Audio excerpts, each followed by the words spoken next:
Unfortunately, I'm unable to wipe off the memory of that some time ago. Long before Annette's smoking habits were detected, one day both girls were feeling very jolly, smiling, singing their favorite songs, and even dancing. As always, it was lovely to see them happy. Both told me how much they loved me, but I knew that their overly friendly attitude had something behind it. The truth of the matter is that I could no longer trust either of them. I thought that probably they wanted money for something they wanted to buy. That would be all right, but their friendliness became rather too artificial. It was frighteningly false. My curiosity was soon to be rewarded. It is a memory I wish would never have happened, but I feel one must speak of it in more detail. Annette wanted to make a small cup of Turkish coffee for me, even asking if I would like to have any sugar in it, but they knew I never used sugar. I wondered what surprises they had planned for their daddy. They prepared the coffee, but did not notice me when I passed in front of the kitchen door, as they busily chatted with each other. In the corner where they stood, I noticed a new packet of rat poison pellets, spilt on the floor. Those poisoned pink grains were not where I would normally put them, and I knew, disappointingly, that my beloved daughters were trying to make me really ill. But why? They did not have any reason, and at first I wanted to dismiss it. Were they perhaps under someone else's directive? I quietly returned to the lounge and sat in my usual chair, pretending to fall asleep. Usually making Turkish coffee would not take that long, but they were taking their time. Finally, both girls entered the room, Annette carrying the coffee cautiously, not to spill it, and Birgit carried a small piece of baklava, a delightful Greek sweet I purchased before coming home that day. "Dad, you are sleeping," Birgit said. "We have a surprise." I roused from my pretend sleep, telling them how much I loved them. They looked at each other, giggling. As I grabbed the coffee, purposely spilling it, as if an accident, the grains of rat poison spilt into the saucer. I took it back to the kitchen to discover more rat poison on the floor.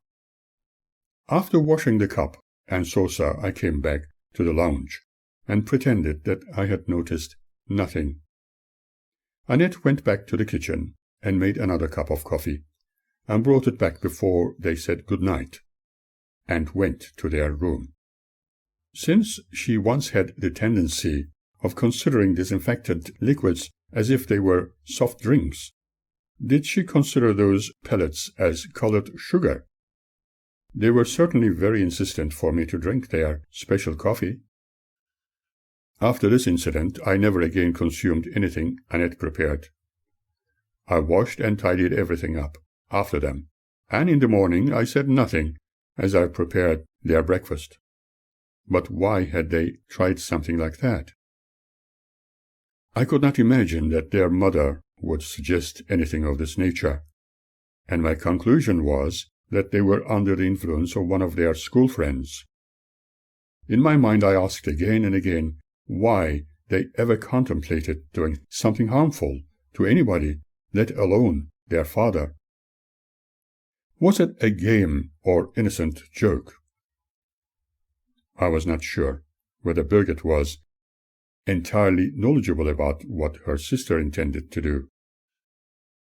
I did not report this to any authority, as I did not want them to have something like this recorded against their names, for it would be a truly bad mark in their future. Obviously, it was going to become clear in time.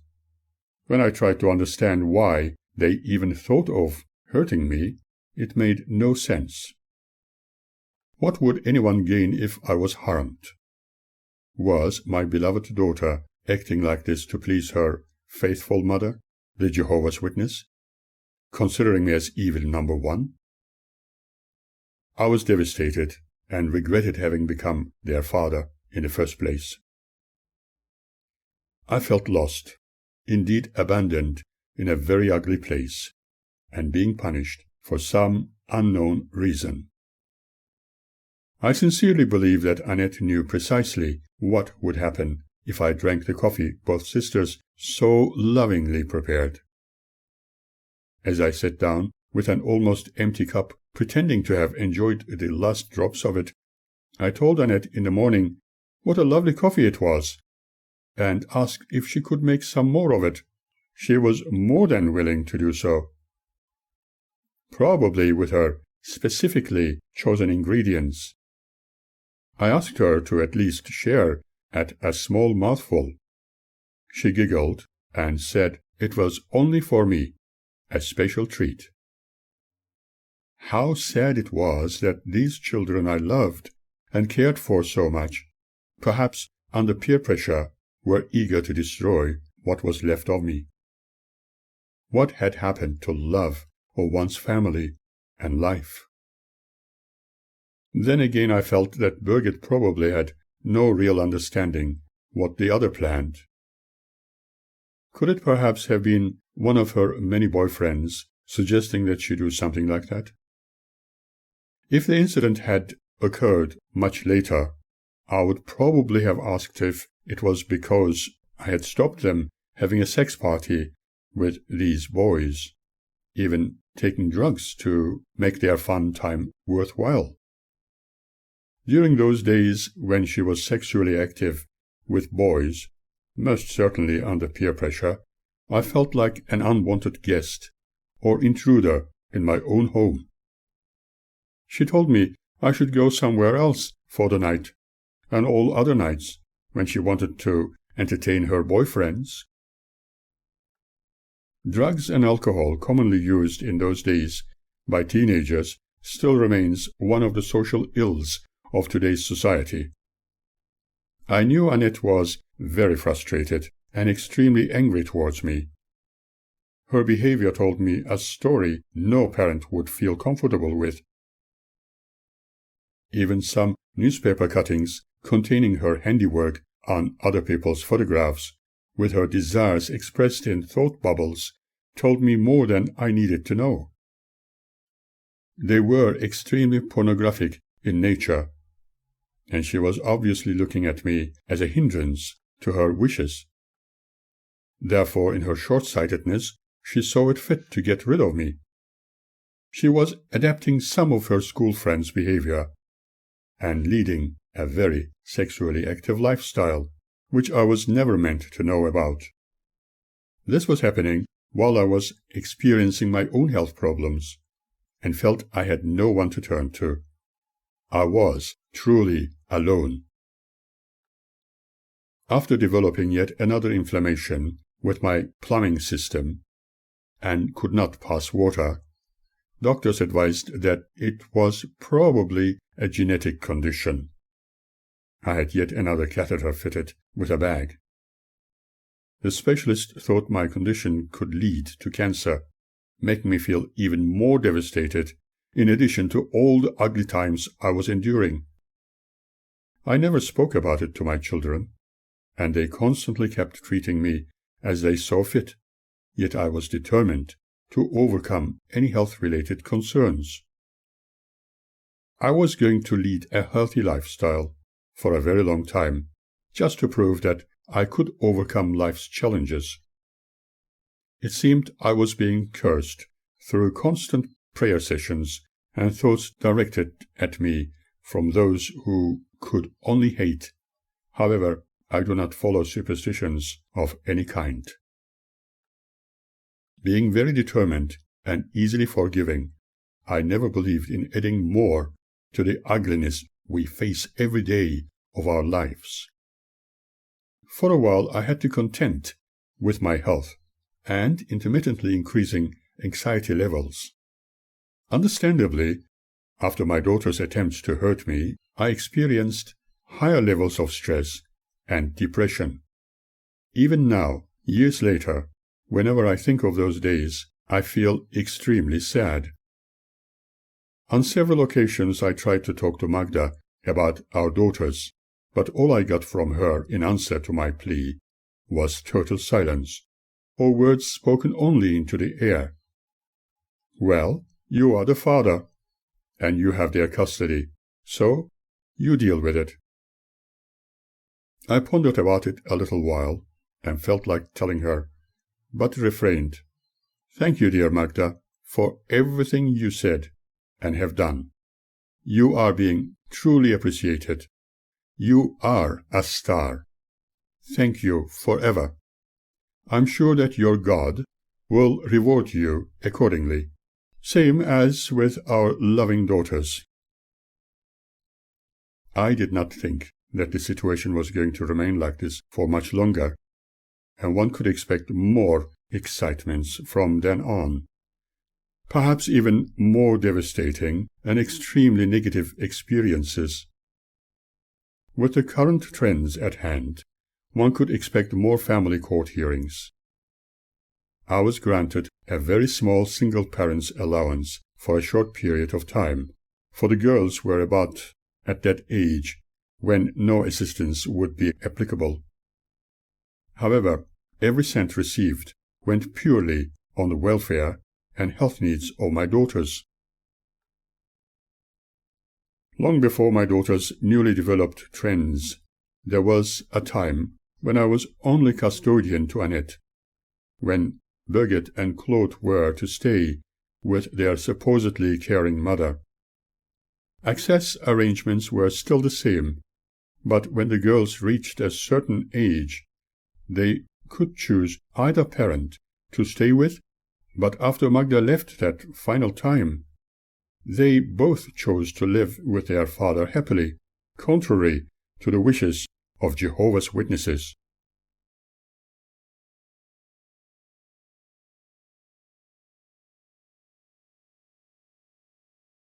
However, in the early days of our separation, and after Magda's tantrums, her pretend fall on the floor, and other commendable performances in the courtroom during the hearing, in addition to her most faithful brothers' and sisters' support, I was portrayed as an extremely violent person, and it was decided that I could only pick my son up under a supervisory order, with some other friends accompanying me on a fortnightly basis on Magda's demand.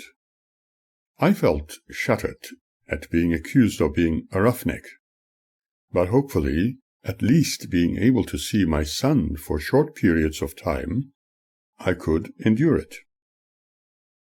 At the time, Reggie decided to come with me to pick Claude up. Reggie's health was not the best, yet he volunteered to help me. Being portrayed as violent, rough, and not accepting the ways of Jehovah's Witnesses, a destroyer of his own family and someone who was sexually very active outside his marital house, was destructive in the extreme. All my struggles to keep the family together while neglecting my own interests have been conveniently forgotten. I created an imaginary dream to keep myself sane.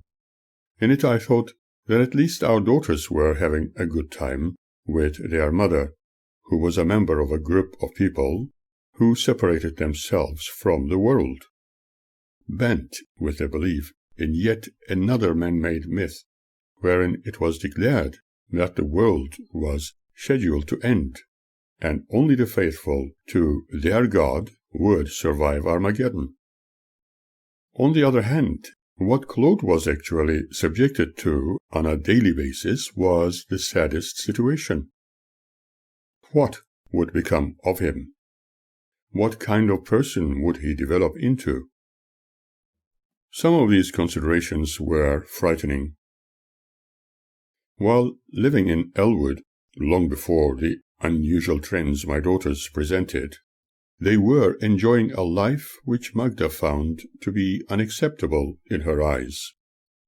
The girls were so content living with their father and although apparently receiving good Christian care from his mother, Claude was none too happy, demanding to stay with his dad. It was obvious that separating the children the way it had been conducted was completely unhealthy for them. Unfortunately, Claude seemed to be the specially chosen one to be sacrificed to please Jehovah's Witnesses. Apparently Magda's so-called friends were concerned, seemingly advising her to make an effort to talk to her husband. She told me about this issue when I took the girls to her place, and I was highly surprised how she was so dependent on what her faithful brothers and sisters decided for her. Why did she always ask their permission before doing anything? It really was beyond me. She always felt the need to ask their opinion about all her actions, for she was hypnotized and completely dependent on their decision-making.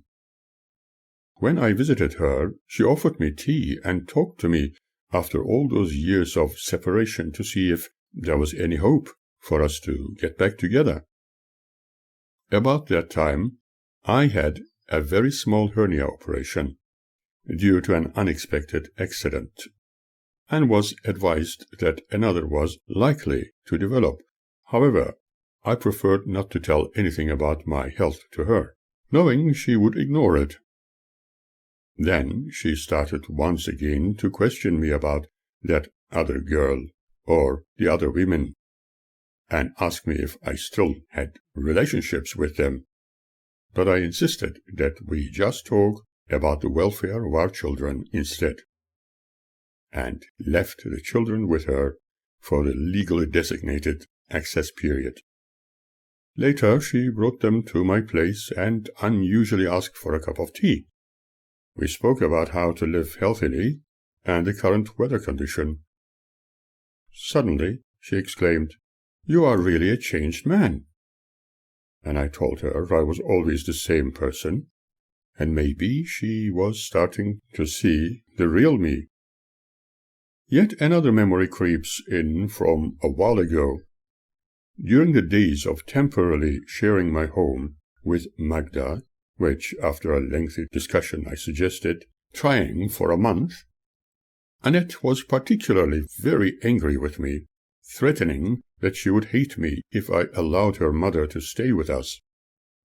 One evening, after coming home from my office in the city by Melbourne Town Hall, I found a police vehicle parked in front of where we lived, with an officer inside. He came out of his vehicle to stop me going upstairs and promptly explained that it was a possible crime scene. I said it was obviously a sad case and offered him one of my cards. He looked at it a while and looked at me smiling and asked if I lived upstairs with that woman about whom the neighbors were worried for her safety. Apparently her husband was beating her up. Then he called his female companion on his communicator. They exchanged a few words, and I noticed her coming down. Many neighbors were also watching us from their windows and balconies. She asked me my name and inquired about where I worked, and then told me that the neighbors had made a formal complaint on the telephone as they thought the violent partner of that lady was beating her up. Now they realized that the husband was just returning home from work and was not at home when Magda was bitterly crying, but I could understand why those neighbors were so concerned. When upstairs, Magda shouted at me, saying not to come closer to her, as she did not want to be hurt. Witnessing the occasion, the officers recommended that we should visit a psychiatrist to find a cure for her anxieties. After they had left, Magda complained about what those officers were saying, and that she needed no such treatment. She was not crazy, and if necessary she would talk about it with the brothers, and nothing was wrong with her. After a while it was as if nothing untoward had ever happened. While that commotion was happening, the children were in the lounge, petrified with fear. Their mother had been shouting as if being killed by her husband. I do not think she did so deliberately, because such an act would require some astuteness she needed to develop, unless it was under her associates' influence. I still find it unbelievable, but it is a memory I cannot easily forget. I cannot forget how those officers looked at me in surprise that I was apparently hitting my wife while I was at work. She showed me her bumps, still quivering, as if I was to hit her again in her fantasy. The female officer told me that when she entered she could not see me and thought I might be hiding in one of the cupboards, and I could understand why the children were frozen in fear. In truth, people who can only see the uglier things in others, believing the world is a bad place and getting worse, inevitably experience more stress. When I spoke about this with Birgit years later, I was told that maybe it was the next-door neighbors having the problem, and the commotion was wrongly judged by the other neighbors, or else I must have been dreaming. People should endeavor to see beautiful things more often in others and life circumstances. It could help overcome some elements of their stress. In Magda's case, her husband was occupying himself with what she considered to be devil worship. I also believe that I was doing wrong by using a gentle tapping method to help eliminate pain as an alternative to medication without denying its benefit. I knew she had bumped her head on previous occasions, and by gently tapping, one could help to reduce pain or swelling, demonstrating it on myself. But I dare not even attempt to do that to her, for she told me it hurt even when it was only suggested in words. I never wanted to hurt anybody, particularly her, but I have not been an angel all the time either, and I have also done wrong things like raising my voice, for which I felt very sad. However, I was sure her little bump was caused by herself, although claiming to the police that I was responsible. Maybe she needed to create a scene to justify herself once again before leaving, so conducting her theatrics. I remember once, when trying to explain something to Magda, while she completely ignored me, I attempted to tap very lightly on her forehead, but most certainly not to hurt her, asking her if there was somebody in sight to listen to what I was saying. Although I did not do it harshly or to injure her, I felt sad about it, but she would never accept my apology. On the other hand, when I had pains, I kept tapping gently, proving that it always helped me. Perhaps it is an empty method of dealing with pain, but at least psychologically it eliminates the pain. There may have been some energy-sharing elements in tapping, as once explained by one of the professors I was friendly with, but I never took it very seriously at the time. Magda continually emphasized the importance of disciplining the children according to the laws allegedly set by Jehovah, written in the Bible, as interpreted by the faithful brothers, and kept breaking wooden spoons on the children, particularly Claude, because he was a boy. Obviously, she came up with it from her own childhood, but the faith she adhered to made it worse. Martin Luther's words still cling right when he said, "Cowardice asks the question, is it safe? Expediency asks the question, is it politic? Vanity asks the question, is it popular? But the conscience asks the question, is it right?" And there comes a time when one must take a position that it is neither safe nor politic, nor popular. But he must take it because his conscience tells him it is right. In the meantime, Birgit started to play the violin and recorder, and it sounded lovely when she practiced. I thought there was some hope for her to express herself in art. But would she be able to continue, or would she be discouraged once again from doing so, as anything which looked like drifting into worldliness would be frowned upon by the witnesses, and their servants, like Magda, trying endlessly to stop her from materialistic ways of thinking?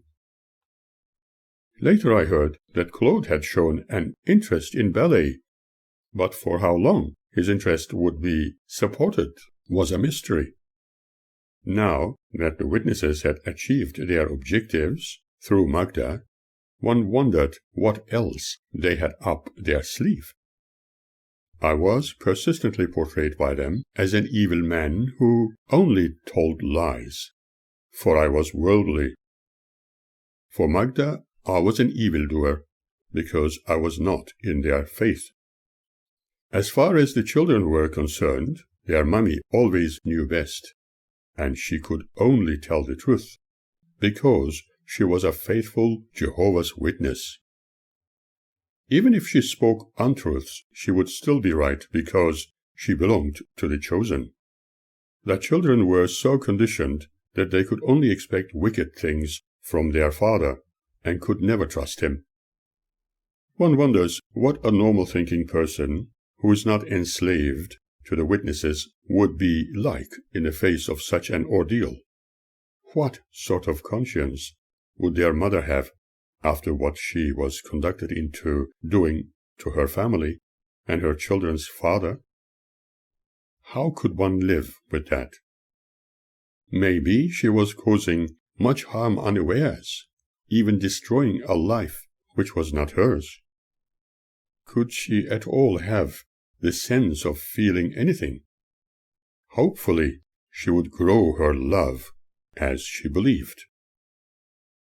Did she at all have love in her heart? Did she really know what love was?